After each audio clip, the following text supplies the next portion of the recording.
మా రమణగాడు చేసిన మనకి ఇంత డబ్బులు అవుతుందని అస్సలు అనుకోలేదు. మ్యాటర్ ఏంటంటే నేను మా రమణగాడు కాలేజ్ అయిపోయింది దాన్ని కిందకి వస్తూ ఉంటే మా రమణగాడు ఏమైనా తినేసి వెళ్దామని చెప్పేశాడు. ఇంకా నేను మా రమణగాడు అలాగే కొంతమంది ఫ్రెండ్స్తో బస్సు అయితే ఎక్కేసాం. అలా నందులూరు వచ్చేసరికి నేను మా రమణగాడు అయితే దిగేసి పానీపూరి తినడానికి అయితే వెళ్ళిపోయాం.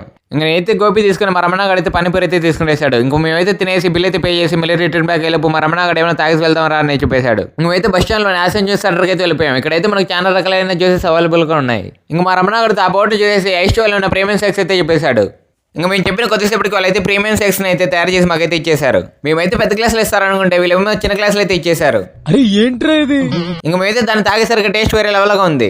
నేనైతే ప్రిమినా తాగుతూ ఉంటే ఒక పక్క మా రమణగాడు కాఫీ తాగినట్టు తాగుతున్నాడు. ఇది కేవలం పొగరు, కొన్ని ఏరియాల్లో దీన్నే బలుపు అని కూడా అంటారు. ఇంకా వీటి చేసిన ల్యాక్కి 2 బస్సులు అయితే వెళ్ళిపోయాయి. ఏమిరా బాలరాజు, ఏమిరా ఉపయోగం దేశానికి నీ వల్ల? ఇంకా లాస్ట్కి మా వాడు దాన్ని అయితే తాగేశాడు. ఇంక మేమైతే బిల్ పే చేసి బస్ స్టాండ్లోకి అయితే వచ్చేసాం. ఇంకా బస్ స్టాండ్లో కూర్చొని లెక్కేసేసరికి మొత్తం 300 అయితే అయిపోయింది. ఇంకా అయిపోయింది అలా తిరిగి రాదని బస్సు ఎక్కేసి మళ్ళీ రిటర్న్ బ్యాక్ అయిపోయాం. ఓకే బాయ్ అందరికీ. మీకు ఈ వ్లాగ్ నచ్చినట్టయితే లైక్ చేయండి, ఫాలో చేసుకోండి.